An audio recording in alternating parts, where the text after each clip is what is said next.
அகிலம் நேய சொந்தங்கள் அனைவருக்கும் வணக்கம். இது காலை நேர தலைப்புச் செய்திகள். ஜனாதிபதி அனுரகுமார திசாநாயக்க 2024 டிசம்பர் மாதம் 15ஆம் திகதி முதல் 17ஆம் திகதி வரை இந்தியாவிற்கு உத்தியோகபூர்வ விஜயத்தை மேற்கொள்ள உள்ளார். இந்த விஜயத்தின் போது இந்திய ஜனாதிபதி திரௌபதி முர்மு மற்றும் இந்திய பிரதமர் நரேந்திர மோடியுடன் இருதரப்பு கலந்துரையாடல்களை நடத்தவுள்ளதாக ஜனாதிபதி ஊடகப் பிரிவு தெரிவித்துள்ளது. அதேவேளை ஜனாதிபதியாக பதவியேற்ற பின்னர் ஜனாதிபதி அனுரகுமார திசாநாயக்க செல்லும் முதல் வெளிநாடாக இந்தியா உள்ளமை குறிப்பிடத்தக்கது. நாடாளுமன்றம் எதிர்வரும் டிசம்பர் 17ஆம் 18ஆம் திகதிகளில் கூடவிருப்பதாக நாடாளுமன்ற செயலாளர் நாயகம் குஷானி ரோகணதீர தெரிவித்துள்ளார். சபாநாயகர் தலைமையில் கடந்த 6ஆம் திகதி நடைபெற்ற நாடாளுமன்ற அலுவலர்கள் பற்றிய கூட்டத்தில் இந்த தீர்மானம் எடுக்கப்பட்டுள்ளதாகவும் குறிப்பிடப்பட்டுள்ளது. டிசம்பர் 17ஆம் திகதி முற்பகல் 9:30 மணிக்கு நாடாளுமன்றம் கூடவிருப்பதுடன் முற்பகல் 9:30 மணி முதல் முற்பகல் 10:30 மணி வரை வாய்மூல விடைக்கான கேள்விகளுக்கான நேரம் ஒதுக்கப்பட்டுள்ளது. யாழ்ப்பாணம் தையிட்டியில் அமைந்துள்ள சட்டவிரோத திசவிகாரைக்கு எதிராக தொடர் போராட்டம் முன்னெடுக்கப்பட்டுள்ளது. இந்த நிலையில் குறித்த போராட்டமானது நேற்று வரை முன்னெடுக்கப்பட்டுள்ளது. சட்டவிரோத முறையில் அமைக்கப்பட்டுள்ள தையிட்டி திசவிகாரையை அகற்றுமாறு கூறி தமிழ் தேசிய மக்கள் முன்னணியின் மக்களுடன் இணைந்து தொடர்ச்சியாக போராட்டத்தில் ஈடுபட்டு வருகின்றனர். இந்த நிலையில் போராட்டத்தில் ஈடுபட்டவர்களுக்கும் போலீசாருக்கும் இடையே இதன்போது முரண்பாடு ஏற்பட்டுள்ளது. இதனால் அங்கு பதற்றமான சூழ்நிலை காணப்பட்டதோடு அதன் பின்னர் நிலை சுமூகமானதை தொடர்ந்து போராட்டக்காரர்கள் தொடர்ச்சியாக போராட்டத்தில் ஈடுபட்டமை குறிப்பிடத்தக்கது. பில் மற்றும் மெலிண்டா கேட்ஸ் அறக்கட்டளை இலங்கையின் தனது உதவி திட்டத்தை முன்னெடுக்க தயாராகி வருகிறது. ஜனாதிபதி செயலகத்தில் நேற்று இடம்பெற்ற கலந்துரையாடலில் இது குறித்து பேசப்பட்டுள்ளது. இதன் முதற்கட்டமாக நிதி மற்றும் தொழில்நுட்ப உதவிகள், ஊட்டச்சத்து வெற்றிடங்கள், பாடசாலை மாணவர்களுக்கான உணவு திட்டங்கள், விவசாய நவீனமயமாக்கல் நடவடிக்கைகள், டிஜிட்டல் மயமாக்கல் முயற்சிகள் மற்றும் கால்நடை மேம்பாடு திட்டங்களுக்கு தேவையான நிதியை வழங்க கேட்ஸ் அறக்கட்டளை சம்மதித்துள்ளது. தொழில் அமைச்சர் பேராசிரியர் அனில் ஜெயந்த பெர்னாண்டோ தலைமையில் நடைபெற்ற இந்த கலந்துரையாடலில் அறக்கட்டளையின் அதிகாரிகள் கலந்து கொண்டனர். இதன்போது புதிய அரசாங்கத்தின் முன்னுரிமைகளை உணர்த்தும் ஆதரவை வழங்க தயாராக இருப்பதாக கேட்ஸ் அறக்கட்டளை உறுதியளித்துள்ளது. இலங்கைக்கு சட்டவிரோதமாக இறக்குமதி செய்யப்பட்ட மற்றும் மோட்டார் போக்குவரத்து திணைக்களத்தின் போலியான பதிவு செய்யப்பட்ட சுமார் 6000 வாகனங்கள் குறித்து விசாரணை நடத்தப்படுவதாக தெரிவிக்கப்பட்டுள்ளது. லஞ்சம் அல்லது ஊழல் குற்றச்சாட்டுகளை விசாரணை செய்யும் ஆணைக்குழு தற்போது விசாரணைகளை மேற்கொண்டு வருகிறது. வரி செலுத்தாமல் இறக்குமதி செய்யப்பட்டதாக கூறப்படும் நிலையில் அடையாளம் காணப்பட்ட வாகனங்கள் தொடர்பில் சட்ட நடவடிக்கை எடுக்கப்பட்டு வருவதாக ஆணைக்குழு தெரிவித்துள்ளது. இந்த வாகனங்கள் சுங்க வரிகள் மற்றும் இதர கட்டணங்களை வசூலிப்பதற்காக சுங்கத்துறையிடம் ஒப்படைக்கப்பட்டதுடன் மேலதிக விசாரணைகள் தொடர்கின்றன. 1,85,000 மில்லியன் ரூபாய் பெறுமதியான திரைசேரி உண்டியல்கள் எதிர்வரும் 18ஆம் திகதி ஏல விற்பனைக்குள்ளாக வழங்கப்பட உள்ளதாக இலங்கை மத்திய வங்கி அறிவித்துள்ளது. இதன்படி 91 நாட்கள் முதிர்வு காலத்தை கொண்டு 65,000 மில்லியன் ரூபாய் பெறுமதியான திரைசேரி உண்டியல்களும் 182 நாட்கள் முதிர்வு காலத்தை கொண்டு 75,000 மில்லியன் ரூபாய் பெறுமதியான திரைசேரி உண்டியல்களும் 364 நாட்கள் முதிர்வு காலத்தை கொண்ட 45,000 மில்லியன் ரூபாய் பெறுமதியான திரைசேரி உண்டியல்களும் ஏல விற்பனைக்குள்ளாக வழங்கப்பட உள்ளதாக மத்திய வங்கி அறிவித்துள்ளது. இலங்கை தமிழரசு கட்சியிலிருந்து சிலர் நீக்கப்படுவதுடன் சிலர் இடைநிறுத்தப்படுவார்கள் என முன்னாள் நாடாளுமன்ற உறுப்பினர் M.A. சுமந்திரன் தெரிவித்துள்ளார். நேற்று இடம்பெற்ற தமிழரசு கட்சியின் மத்திய குழு கூட்டத்தின் பின்னர் ஊடகங்களுக்கு கருத்து தெரிவிக்கும் போதே அவர் இதனை குறிப்பிட்டுள்ளார். கட்சிக்கு எதிராக போட்டியிட்டவர்களை உடனடியாக கட்சியிலிருந்து நீக்குவதற்கு பொதுச் செயலாளருக்கு அதிகாரம் இருக்கிறது என மத்திய குழு ஏற்றுக்கொண்டுள்ளது.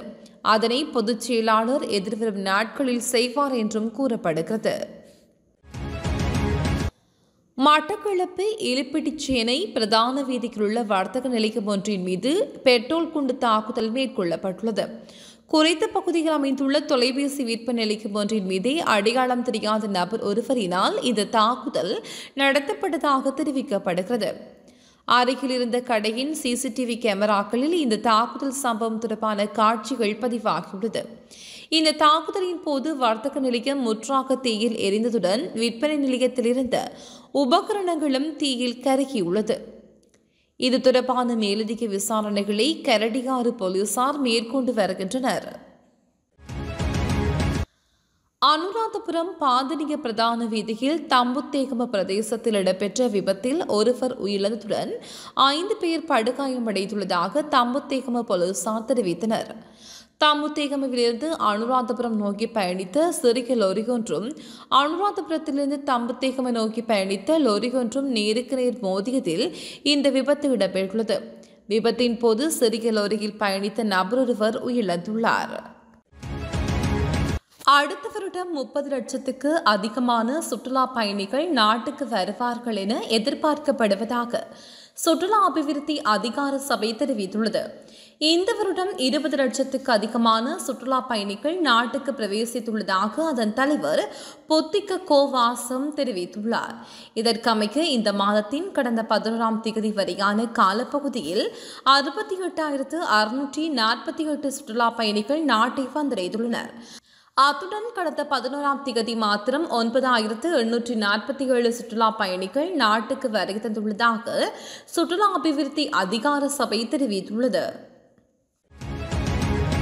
கற்பட்டி பலாலி பிரதான வீதியில் தேத்தாப்போல பிரதேசத்தில் நேற்றிரவு இடம்பெற்ற வாகன விபத்தில் 2 உயிரிழந்ததுடன் மேலும் ஒருவர் படுகாயமடைந்துள்ளதாக நுரைச்சோலை போலீசார் தெரிவித்தனர். தழுவ கஜிவத்தை பிரதேசத்தைச் சேர்ந்த 36 மற்றும் 28 வயதுடைய 2 உயிரிழந்துள்ளனர். 22 வயதுடைய ஒருவர் சிகிச்சை பெற்று வருகின்றார். பலாவியில் இருந்து கற்பட்டி பகுதியை நோக்கி சென்ற மோட்டார் சைக்கிளில் கற்பட்டியிலிருந்து பாலாவி நோக்கி சென்ற லொரி மோதியதில் இந்த விபத்து சம்பவம் இடம்பெற்றுள்ளதாக போலீசார் தெரிவித்துள்ளனர். மேல் கொத்மலை நீர்த்தேக்கத்திலிருந்து நேற்று காலை அடையாளம் தெரியாத பெண்ணின் சடலம் மீட்கப்பட்டுள்ளது. பிரதேச மக்கள் வழங்கிய தகவலுக்கு அமைய குறித்த சடலம் மீட்கப்பட்டுள்ளது. மேல் கொத்மலை நீர்த்தேக்கத்தின் வாயிற்கதவுகளுக்கு அருகாமையில் ஒதுங்கும் குப்பைகளுடன் குறித்த சடலம் காணப்பட்டுள்ளது. ஸ்தலத்திற்கு வருகின்ற நுவரெலியா மாவட்ட பதில் நீதவான் அம்பகவத்தவியின் விசாரணையை தொடர்ந்து சடலமான நுவரெலியா மாவட்ட வைத்தியசாலைக்கு கொண்டு செல்லப்பட்டுள்ளமை குறிப்பிடத்தக்கது. எதிர்வரும் 36 மணித்தியாலங்களில் கிழக்கு மாகாணம் மற்றும் ஏனைய மாகாணங்களில் மழைக்காலத்து இடியுடன் கூடிய மழை பெய்யக்கூடும் என வளிமண்டலவியல் திணைக்களம் தெரிவித்துள்ளது. இதன்படி மத்திய சப்ரகமுக மற்றும் தென் மாகாணங்களில் சில இடங்களில் பலத்த மழை பெய்யக்கூடும் எனவும் திணைக்களம் தெரிவித்துள்ளது. இதேவேளை பதுளை, கண்டி, குருநாகல் மற்றும் மாத்தளை மாவட்டங்களில் மண் சரிவு அபாயம் உள்ள பகுதிகளுக்கு இன்று மாலை 4 மணி வரை மண் சரிவு அபாய எச்சரிக்கை விடுக்கப்பட்டுள்ளது. மாளிகாகந்தை பிரதேசத்தில் இடம்பெற்ற துப்பாக்கிச் சூட்டு சம்பவத்தில் பெண் ஒருவர் காயமடைந்துள்ளார். குறித்த துப்பாக்கிச்சூடு நீதிமன்ற வளாகத்திற்கு அருகே நேற்று பிற்பகல் இடம்பெற்றுள்ளது. மோட்டார் சைக்கிளில் வந்த இனம் தெரியாத நபர் ஒருவர் துப்பாக்கி பிரயோகத்தை மேற்கொண்ட பின்னர் அங்கிருந்து தப்பிச் சென்றுள்ளார். இதன்போது காயமடைந்த பெண் கொழும்பு தேசிய வைத்தியசாலையில் அனுமதிக்கப்பட்டுள்ளார். இந்த ஆண்டு ஜனவரி மாதம் 1ஆம் தேதி முதல் நவம்பர் 13ஆம் தேதி வரை 3,162 இலங்கையர்கள் வேலைவாய்ப்புக்காக வெளிநாடு சென்றுள்ளதாக இலங்கை வெளிநாட்டு வேலைவாய்ப்பு பணியகம் தெரிவித்துள்ளது. இவர்களில் 1,77,804 ஆண்களும் 1,22,358 பெண்களும் உள்ளடங்குவதாக குறிப்பிடப்பட்டுள்ளது.